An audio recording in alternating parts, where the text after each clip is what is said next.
This is not checking a box, right? This is an ongoing effort. It's not going away. It's part of our industry. Just like tying off and wearing harnesses, mental health discussions, they're here to stay. So we need to take care of ourselves. We need to take care of each other. The baby boomers, they're almost retired out. And so we're faced with this lack of employees and workers to get our buildings done. So there's less of us to do the work. We have to take care of ourselves. We have to take care of each other. And you don't need a therapeutic license to do it. You just have to be a good human. Do what we learned in kindergarten. Be nice to one another. Take care of one another. Just ask people how they're doing and mean it.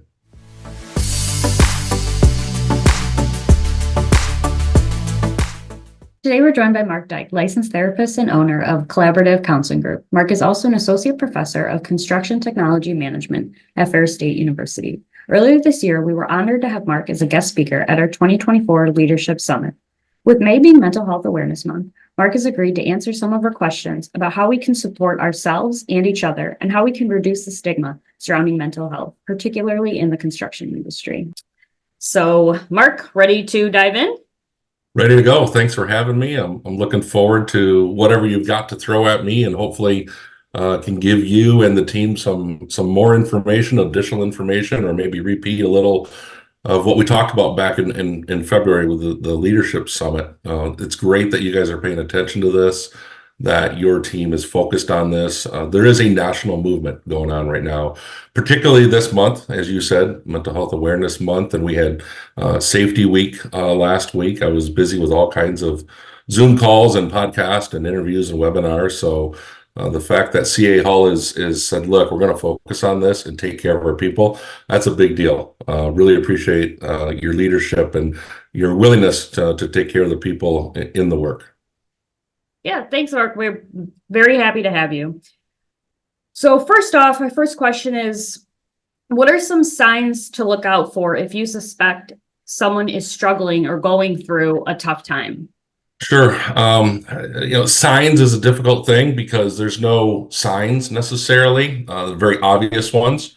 I mean, often we hear people say, well, I never saw that coming, that they had a mental break, because there are no signs. But there are little hints, I guess I would say, that we can look for both in ourselves. I think that's important to pay attention to as well, and in other people. So, if you're experiencing a lot of difficulty with sleep or muscle tension, headaches, migraines, a lot of difficulty with your body, that's your body trying to tell you something, like something's not right. Okay. Now with ourselves, we can see that, but we don't necessarily see that with other people unless they tell us, just constant headaches, migraines. But watch for, if you notice someone's behavior, the demeanor changes. They just don't seem motivated anymore. They seem like low energy. Maybe they do have a panic attack or they're very anxious. But watch for things like they're being distracted and they just can't seem to focus. They're just not there. They're just not really present in the work they're doing, which is a huge safety issue in construction, because we need to be focused with what we're doing. So if people seem edgy, if they're keyed up, if they're just overly sensitive to things, these are all signposts, I guess you could say, and hints that there may be something going on. Obviously, if they start coming to work late or they're just not coming consistently, and there's a lot of safety near misses or accidents, those are usually things to watch for, that there may be something going on, and it may require a conversation about, kind of what's happening and what you're observing in that person at work. If you see someone on the job site and you notice something like a near miss or an accident, that almost happened, you may want to check in, like, hey, you all right? Are you focused? Are you in? Do you need to step back for a minute? To get refocused? Just ask it, because it is a safety issue. I mean, we have to pay attention to that. We don't want anyone getting hurt or others getting hurt on the job site either. So being very aware of your surroundings.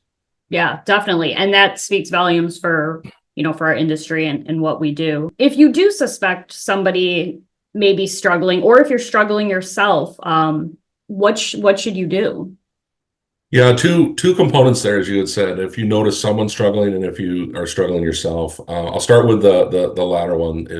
If you're struggling, seek help. I know CA Hull has the Mindspace app. You've got an EAP, Employee Assistance Program. There are resources for you. So get help. And not everyone is comfortable talking to maybe their immediate supervisor about mental health issues. I get it. It's kind of a new topic for a lot of people. So until it's kind of normalized, you can very easily through your EAP just go talk to a therapist, and it doesn't have to be a long-term thing. It can just be a short term. I get plenty of clients, Kayla, who come in just for 1 or 2 sessions. Like they just needed a space to come in, talk about some stuff and kind of reorient, themselves. I use a car analogy a lot. We all have cars and they need regular maintenance. Sometimes they just need an alignment and that's it. It's not a big deal. One time, get things aligned, and then you're back on the road. So mental health can be that way. If you're dealing with bigger issues, maybe it does require a little bit longer term care, but seek help of a professional is what I would say. Now, with the other part of the question, with other people, check in with them. Check in often and listen. Listen to what they have to say. If they start talking to you about something, just listen. You don't have to fix it. You don't have to solve it. It's not yours to solve. It's theirs. But you need to be there to support and offer resources. Really, that's all you can do is listen and offer support to people. And then afterwards, I would say follow up. If someone does come and ask for help, or if you notice, through a conversation that they are struggling, make sure you follow up either the next day or that night or the next week, to say, hey, we had this conversation and I'm just kind of checking in, seeing how you're doing with things. I care. And I want to make sure you're doing all right. And is there anything else I can do? So those would be my suggestions for dealing with when you notice someone is struggling. So if someone does tell you that they need help, what would you say to them and how would you advise them to Yeah, go? first thing is just listen. Just listen, because if they're going to open up to you and tell you that they need help, they trust you. And so that is very, very important. And that trust, you need to respect and honor that by just listening to them. We struggle in our Western culture with empathy and with emotions. We tend to want to move past emotions quickly, and we say things like, oh, it'll get better tomorrow, and oh, don't worry about it, it'll be over soon. Like we're very uncomfortable with emotions. Now in Europe, it's a different story. Other countries, they do better at this stuff. So we're getting better.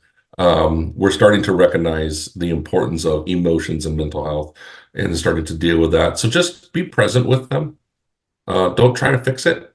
Just support them. And sometimes support is just listening. You don't have to solve the problem. You don't have to tell them what to do.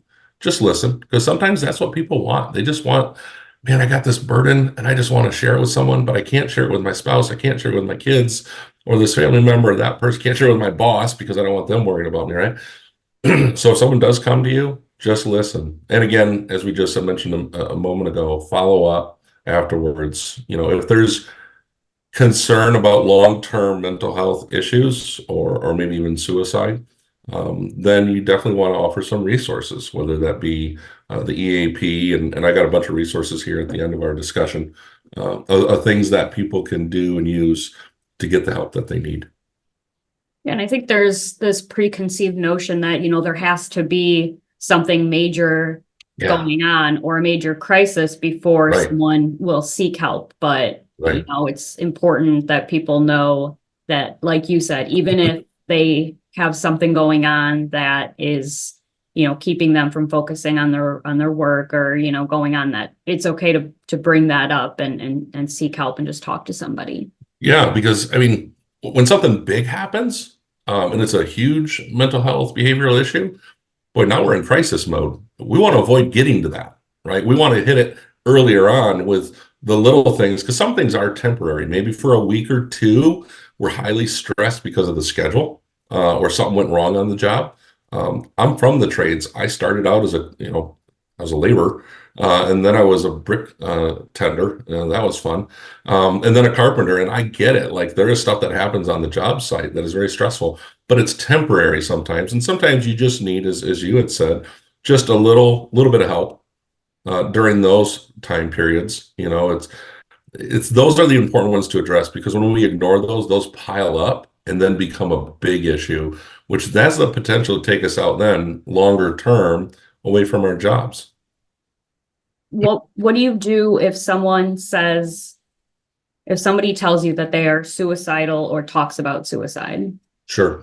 There's a very clear script that I teach people on this. And first thing is to say, hey, I've noticed this and I'm concerned, or you mentioned suicide and I am concerned. Second thing you say is, given what's going on, I think it would be beneficial to talk about it with someone. You talk with me, or I can refer you to, someone else if you would like. And so that then starts the dialogue, the conversation. So the third thing you do is you invite them to tell me what's going on. You mentioned suicide, what's happening, and let them talk. And when they're done sharing, thank you for trusting me. I'm on your team. You're not alone. I got some ideas that will help, and offer them resources such as 988. 988 is uh, the phrase we use, just the suicide hotline, but it's much more than that. It's a resource. It's a resource for someone that is suicidal. It's a resource for someone who thinks someone else may be suicidal, or maybe you just have a question like, what do I want to be prepared. What do I do? If someone's going to come to me, and I remember there was a podcast and Mark was on there, but I don't remember what he said. I don't have time to go look for the podcast. Just dial 988. The person on the other end of the line is trained to walk you through, okay, here's what you'll do, right? And they'll tell you something similar to what I just said. They'll walk you through what to do no matter what stage of the process you're in, whether you're just getting prepared, whether you know someone, whether someone's coming, or you're sitting with someone right then. Call 988. They're a great resource.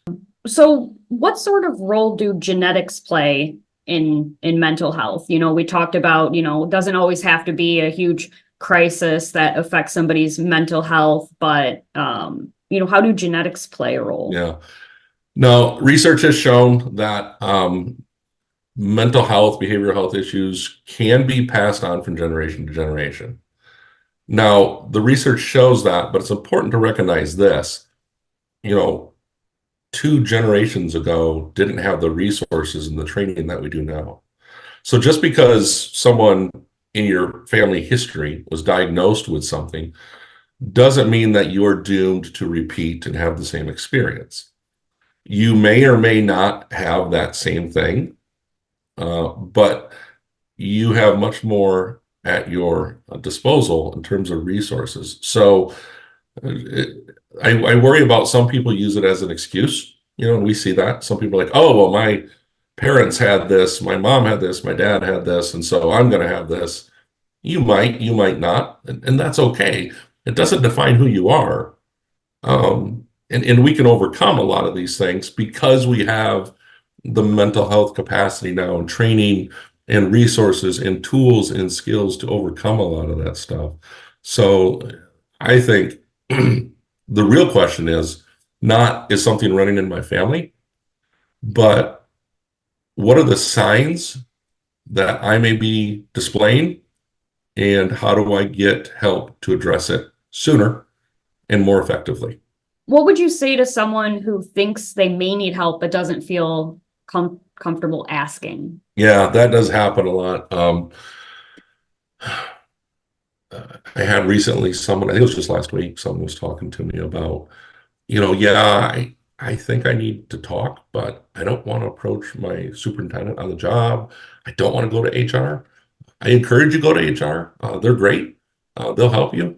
But if you're just not comfortable doing that, you can very easily, through your EAP, contact a therapist, and your employer doesn't know anything. I have plenty of clients using an EAP, and the organization has no clue. I mean, that's what it's designed to do, is to, give you that confidentiality piece, and talking to a therapist, it's a third person. It's someone you don't know.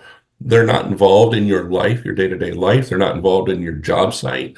And so it's a, we use the term safe space, that's being used a lot lately. It's a safe space for you to go talk to someone. I get a lot of clients who come in, they'll talk for 45, 50 minutes and then say, I feel much better now. Thanks. And I'm sitting there going, I didn't really do anything. I just listened to you.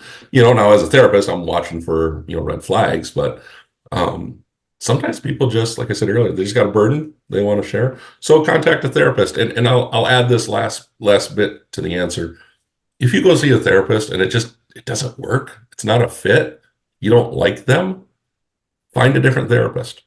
There's plenty of other ones out there. Not everyone is a fit. I tell clients in the first session, look, you might not like me. And the most important thing about therapy is that you do like me, because if you don't like your therapist, therapy is not going to work. So find a different one. Therapist, we all know this. We understand this. It's okay. We don't take it personal. We want you to get the help that you need. So please find a therapist that you connect with. Okay. We all know the pandemic took a big toll on our mental health. What are some other factors that affect our mental health, particularly in the construction industry? Is there something that might classify someone as high risk, or what are some of those factors? Yeah, our industry is tough. It's long hours. I got out of construction doing the work and now teach it at a university, largely because of the hours involved. And we have 5 kids, a young family. So there's long hours. You've got deadlines. You've got stress like crazy. Things are always changing on the job site. So much is out of our control, yet we're held to a schedule that we have to meet. So construction is very unique, and creates a high risk factor. Um, Long lead times, especially in the last couple of years, trying to get things 52 weeks for switchgear. I mean, that is just ridiculous, right? When I was in the industry, 12 weeks for, steel was a big deal. Now we're talking almost a year for these things. So we're also away from our support systems in construction. Job sites are far away. We're not always near our family and our friends. There's a lot of travel involved. And so that does take its toll on people. So we have to pay attention to what's going on with ourselves and make sure we're taking care of ourselves. We call it self-care in the mental health industry, to make sure that we're at the best that we can be, because construction, just by its very nature, is a very challenging career to do. Rewarding, yes, but also very, very challenging. Yeah, and like you mentioned, being away from home, I could see how that plays a big role. When just maintaining that work-life balance is really important. Yeah, and the pandemic, when you asked that, you mentioned that in your question, the pandemic really woke us up to quality of life issues when it comes to work. Um, People realized, and kind of the pandemic, I say, reset our values, because prior to the pandemic, and we still are in our Western culture a very work focused industry, but the pandemic allowed for some flexibility for people to that are in the office to work remotely, have a little bit more flexibility. And I'll tell you this, the HR people will agree with this, that this next generation, they're not just looking for good pay. They're looking for, what's the quality of life I'm going to have? Are you going to demand that I work 12 hours a day, 6 days a week? Because if so, I don't want that. They want to know about the culture of the company. They want to know about what opportunities they have to get involved in social awareness or volunteer. And so companies are now designing, right, volunteer hours, that's worked into their schedule and other such things. So the pandemic really did kind of wake us up to quality of life and what we value most. So I think that was a good thing. I'm kind of an optimist. I look at the pandemic and say, well, we got that out of the way, and now we're doing Zoom calls like crazy too, and Zoom for mental health even. So some good things came out of it. What are some ways that we can help to reduce the stigma surrounding mental health? And how can we encourage and involve our team members who don't recognize the important? We talked about Sure. our industry and empathy. How can we help to reduce that stigma surrounding mental health? Yeah. It really is a culture thing. And I talked about this at the Leadership Summit. We create a culture of care. How do we do that? How do we create a culture of care? Well, we educate and we inform. Even if someone is kind of against, like, yeah, we're not going to talk about our emotions and our feelings and mental health. And look, we're not going to sit around and hold hands in a circle on the job site and sing songs together. Okay. And we're not talking about that. We're just talking about taking care of yourself so that you are sharp, you are aware, and you can do your job safely. Okay. Now, beyond that, if there's other issues, yep, let's go talk to a professional, right? But it's not hard to be a nice person. It's not hard to ask somebody, how are you doing, and really mean it, right? So how do we address that stigma? We do what CA Hull is doing right now. We talk about it. We talk about it. We do toolbox talks. There's free toolbox talks out there. There's so many of them. We got QR codes all over the place, right? We encourage honest communication about mental health. We do stretch and flex every day on the job site. We should do a mental health check-in as well, just to make sure that we are present, that we are aware. That's how we create that culture of care. Now, as an individual, pay attention to what's going on and care about people, right? Put people first. You don't need to be a therapist. You just got to be a good person. As a team, how does a team address this? We do the toolbox talks. We have check-ins. We normalize discussions. We got QR codes on the Porta John, on the job box, things like that. Now, thirdly, as a company or as an industry, we have to create that culture. We have to give the employees access. We have to have constant communication, not just a one-off. Yeah, we talked about it one time, right? No, we talk about safety all the time. We do it year round. We absolutely need to do that with mental health as well. And leaders, I challenge leaders, be visible, be vocal, be vulnerable. Share your story. Not everyone is got it all together. Some of us, a lot of us, most of us struggle. Take stress, for example. Share your story. Hey, I was really stressed during this period of my career or recently, right? Because then it humanizes the discussion and then it becomes a normal conversation. We've come a long ways, I'd say in the last 4 years since the pandemic to talk about mental health. We still have a long ways to go. But again, I'll say this next generation coming in, they're not afraid to talk about this. They are very willing to talk about this. And I think they got something right, when they're coming in and saying, hey, we care about mental health. We care about our own mental health, and we're going to pay attention to it as we work in this industry. Now, I know there has to be tons of other resources out there for employees on this topic. Where should one start? I'm the Construction Alliance, the Construction Industry Alliance for Suicide Prevention, CIASP. They've got a great website. The Construction Suicide Prevention Week happens every September. I'm involved in that. I would encourage CA Hull register to participate. It doesn't cost anything. And it's simply notifying saying, hey, we're going to pay attention to this September 9th through 13th. But if you go to the Construction Suicide Prevention Week's website, they have a whole list of resources available, including 988. They have toolbox talks there.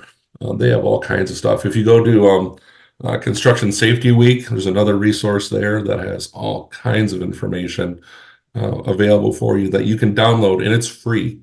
Okay, it's free.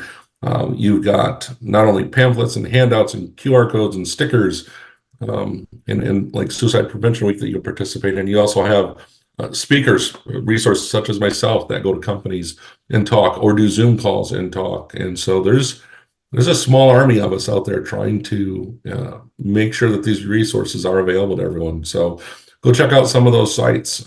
Make a QR code for those sites and plaster them, in the Porta Johns and the job trailers, so everyone can just quickly, click on it with their camera on their phone, brings them right to it, and there's the information they need. Well, that's it for my questions. Any lasting Sure. messages that you want to send to our employees? Yeah.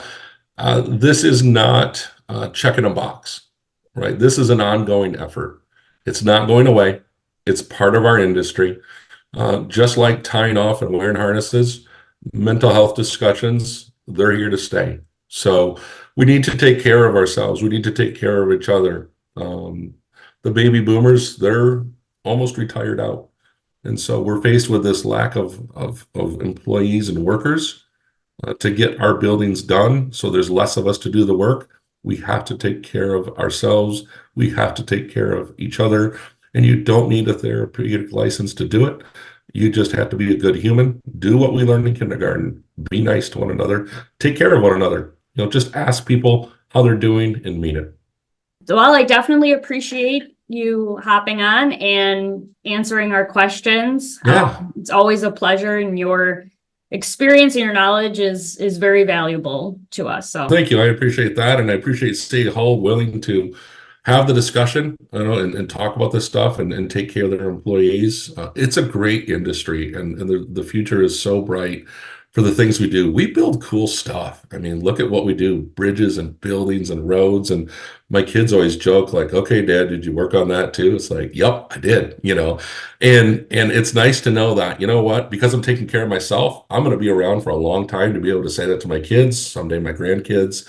So I encourage everyone, take care of yourselves. Okay.